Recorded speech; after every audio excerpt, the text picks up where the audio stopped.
Hey everybody, it has been a little bit since I've done a full gun review, but today we're going to take a look at the Planet Eclipse CS1. Before we jump into this gun, I have to talk a little bit about its predecessor. That would be anything in the Geo 3 series that has an IV core. They all pretty much shoot very similar and have a lot of the same features. Really the AT pipe being one of the major changes between the 3 and the 3.1 and 3.5. And I get a lot of heat from people because the Geo 3.5 just really wasn't a gun that I really liked that much. Yes, it's reliable, shoots relatively smooth, soft on paint. Kind of was the quintessential gun for a while that most teams shot and teams still do shoot. For me, it did things well, but wasn't for my personal preference just because the shot had too much recoil for me. I'm all about super smooth shot, and the Geo 3.5 just wasn't one of those super smooth guns. You know, it did just about everything well, but didn't excel in the categories that I really want my gun to excel in. So 3.5, not my favorite, but I think the CS1 has improved considerably in a lot of different areas. So let's jump into this marker. Got obviously Planet Eclipse case and packaging. You get tons of spares. You get both soft and hard tip bolts. Yeah, there's not a lot to say about the packaging, so just throw that off to the side. This is the, I believe, limited ice colorway. I believe that's what they call it. Anyways, here's our gun. Let's start off with the barrel.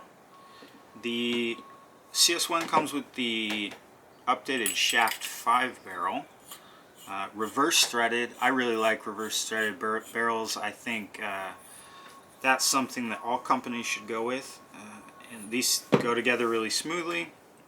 Shaft 5 barrel, yeah, it's a good quality barrel. Nice long control bores like we want, fairly well ported at the tip.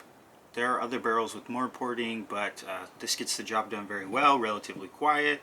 A little on the heavier side for barrels, and personally, I don't care for the milling that they've gone with that much. Just not my favorite, but it's a good barrel. It'll serve you well. If all you do with this gun is, you know, get a 685 and a 681 barrel back to go with the 689, you're doing really well. You have everything you need pretty much.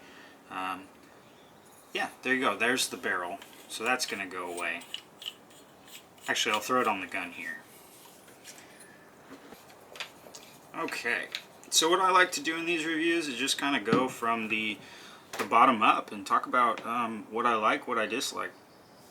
Pops ASA. Pops ASA is still one of the best ASAs in paintball. Really, the only issue that comes up with it is that with higher pressure tanks, which you could run on the CS1, it's a little more difficult to engage the pops. You got to push on it a little harder, essentially, than some other ASAs. Still one of the best ASAs on the market. Doesn't have a lever or anything that hangs out. It's very good. If you see the new CS 1.5 or the CSR, this really was where they shaved off a lot of material. The pops on this gun is pretty big. The point for that kind of is ergonomically you can fit now all 4 fingers on the gun if you're holding it that way. 3 fingers, also very easy. You don't reach the bottom of the trigger frame and have a finger hanging off there, but you can get all 4 fingers on there if you want to carry the gun like that. Yeah, so it's kind of an ergonomic thing that the ASA is so big, but if you get a CSR, you can really see that they shaved off a ton of material there. The trigger on the CS1, it uses Planet Eclipse newer trigger shoe design, and personally, this is one of my favorite triggers. It uses both leaf spring return and magnet return. And then really you just, if you want to change the shape of your trigger to something else like the blade trigger, or I know there's aftermarket people that make something like a deuce trigger, you just kind of swap those out there. But yeah, the trigger feel is very, very good. There's pretty much no side-to-side play in it. Personally, having shot the blade trigger a fair bit, I actually like this stock design from the CS1 better than the blade trigger. For some reason I can just shoot it faster, and feels better to me. A lot of people really like the blade trigger, and blade trigger right now is kind of the hot new thing. That's why it's on the CSR and the CS 1.5. If you want to get it for a CS1, it's like 20 bucks, and you can you just remove the screw in the middle and put that new trigger on. It's super simple. Yeah, trigger, one of my favorites. You obviously have your SFR adjustment here, just like in the Geo 3 series. SFR all the way to the 3 o'clock position gives that smoothest shot, and then you open it up a little bit to deal with things like the cold. I always leave that closed. I've never come to a situation where that SFR needs to be anything higher than that 3 o'clock position, and it, in my opinion, gives it the best shot. Probably the most debated aspect of this gun, the thing that people dislike or love, is the ergonomics. And we have to talk about that, obviously. In my opinion, I think they're better than what people give them credit for. So a lot of people hate on the ergonomics and make it so people don't want to buy this gun. And until you hold one, you don't really get a feel for kind of the things that are disliked and the things that are really liked. So I really like the front foregrip. The foregrip is curved here in the front and just fits your hand really well. There's tons of room in between the trigger frame and the front grip to wrap your thumb around. Yeah, I think the front grip is wonderful. And people will say it's too fat, and I don't particularly have very big hands. It is by no means too fat for me. The one I may have a little problem with is this rear grip. Now with the rear grip, no, I'm hoping I can show this on the camera. It's thin at the top, like you would expect, but then in order for them to fit the regulator in the grip frame, the bottom swells out considerably. And that, to me, if you wanted to hold the gun, you know, say I wanted to hold the gun with, you know, all 3 fingers on the bottom and just 1 finger on the trigger, with my thumb wrapped around the back, this swell in the grips, the thickness of the grips, is a little too much. But personally, I don't hold my gun like that. My my webbing between my thumb and forefinger goes up in the snatch grip, and I'll shoot with both fingers in the trigger guard. And if you just run your hand up higher, it feels like most other guns, to me at least, because this is the thin part, this upper section.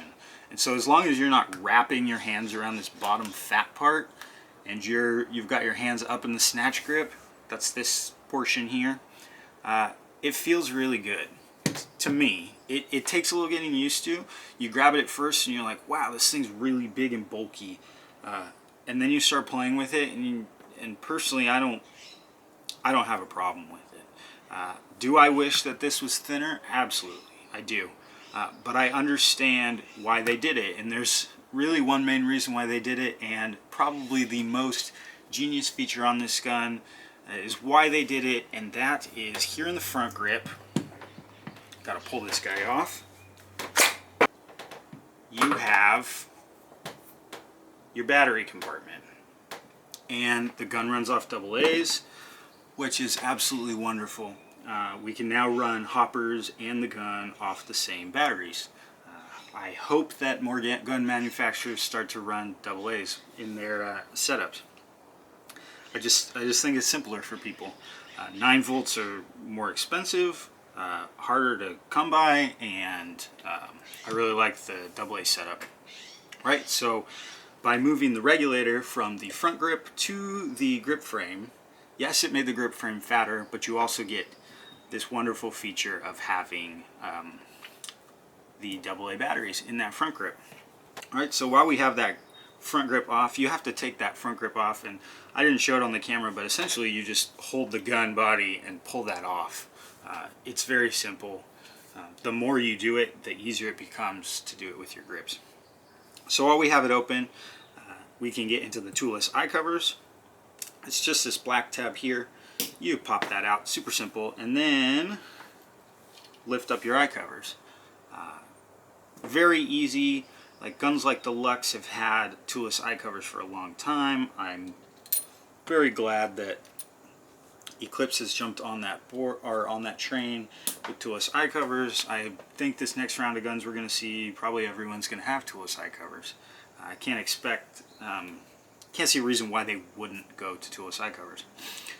So eye cover is a big plus, battery compartment a big plus. I'm going to put this back together real quick. And hopefully we can see this just slides right back up, pop it in. No big issues there. Planet Eclipse feed neck, it's the same as it's been for a very, very long time. They're now doing the low profile feed neck on the CS1.5. I showed a video on the Inception Designs FLE feed neck, which I think is a good upgrade for the Planet Eclipse feed neck, just because it's super light, super low profile. Once again, I don't care for the look of the feed neck. I think they need to go a different design route with their adjustment knob. The adjustment knob is great, it does a great job, but it just to me looks out of place, and it's just really big and kind of an eyesore. Now we're going to get in the heart of the gun, and that's obviously the drivetrain. That's what makes this gun what it is, essentially. So if you compared this to a Geo 3 in the back, the chamber is a lot larger. The chamber that the drivetrain goes in. And by doing that, they essentially let the gun hold more air and run at a lower operating pressure. Because the bolt system really hasn't changed that much, but that one adjustment makes this gun shoot considerably smoother than the Geo 3s with the IV core. Same IV core, essentially larger air chambers, and yeah, it's wonderful. It shoots very good. So I'm going to take this apart, show you just how simple it is. So that screws off. Here's your prop shaft assembly. There are a few little moving parts underneath this here that you have to maintenance pretty irregularly, but if you shoot a lot of paint, you'll need to maintenance that. And then the can and the bolt, and that really is it. So Planet Eclipse, above all else, has been all about reliability for a long time. And in their older guns, I think going for the really reliable shot made the smoothness of the gun suffer a little bit. And I think the CS1 is really where we're finding that they're taking the super reliable gun and making it shoot real smooth.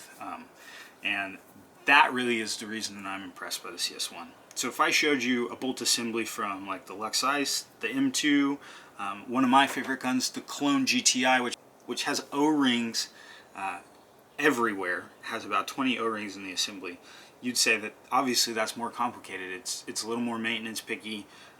Yeah, the Planet Eclipse gun is super simple, and the fact that we can even talk about how smooth this gun is compared to those guns that are considerably more sensitive to lube, they're more maintenance heavy. The fact that we can even kind of put them in the same conversation is wonderful. Is the CS1 as smooth as those guns? Maybe, maybe not. I've shot smoother guns, but we get to have that conversation, and that's exciting because this is an absolute workhorse. It's not picky on how you maintenance it that much. You got to maintenance regularly like any spool valve gun. But you know, the gun's not dwell sensitive really, and it just works. It works when you want to use it, and for a lot of people, that really is the deciding factor in your gun. I'm excited to see what they do with the CS2, hopefully relatively soon. That's CS2, and see if they make adjustments to the grip frame or anything like that. But I hope not a whole lot changes here, because this is the heart and soul of this gun, and it's really nice. If they can make it just even a little bit smoother, try and compete with those smoothest of smooth guns, I don't really see any scenario where they wouldn't sell tons of that.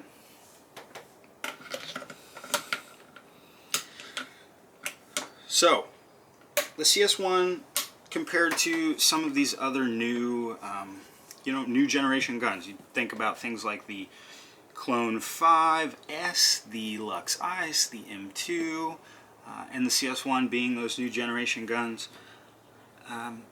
Do I think the CS1 is the best? That's hard to say.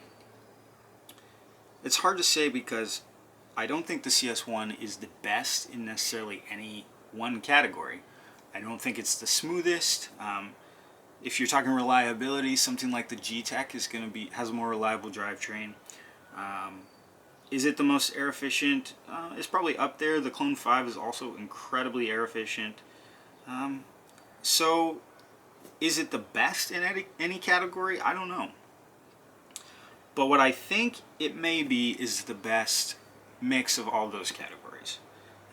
And yeah, it's a wonderful gun. I think you have to hold it. You have to see if the ergonomics are right for you. If you like the way it feels, I think you should shoot one. I think that's really the biggest complaint that people have about this gun. But it does everything well. There you go, Planet Eclipse CS1.